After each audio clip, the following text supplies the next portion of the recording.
First, you'll notice that the icon looks a little bit different. It should be red. We're testing this one, so it's in blue. But if you click on it, you'll see the new splash screen. And then once it loads, you'll see the brand new interface.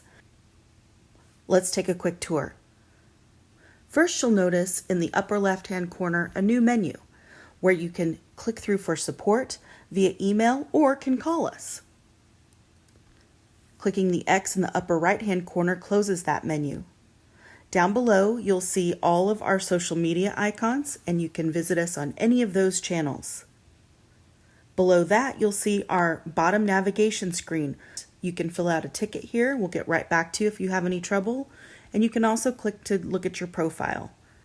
Right now, everything is available to our guests, so please feel free to log in if you're a member, or you can just go straight back to the home and click on any issue to view the full contents of the magazine. Let's take a look at June's. Click on the magazine cover to open.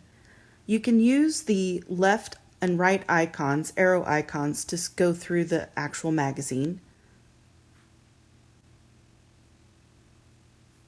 Or you can use the thumbnails version to scroll through and see the different pages. If you come to a page you'd like to look at, just click that in the thumbnail and you'll be transported straight to that page. If there's a page you want to read later, we have a new feature for you called bookmarks. Just click it and bookmark the current page and you'll see it there. Close that up, come back to the magazine, continue to browse, and if you find another page that you want to bookmark, just click the bookmark again, bookmark the current page, and you'll create a current list for you. You can also zoom in or search. Everything in the magazine is indexed and searchable. So if, for example, you wanted to search for something in this article about Jamie Albright, you'll notice an interactive search takes you through and finds 11 pages containing Jamie Albright's name. You can find all the information in her article in the same thumbnail view and then go straight to it. If you'd like to make the copy bigger, you can click the plus sign, or you can just pinch and stretch it, or you can click the minus sign. Finally, to get to the others, you can click on the X and then scroll through and read another issue.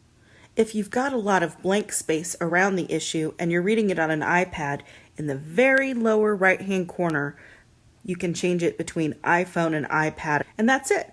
We hope that the new features will be helpful, and we hope that you'll be excited to see all the things that we're going to roll out in the next few months.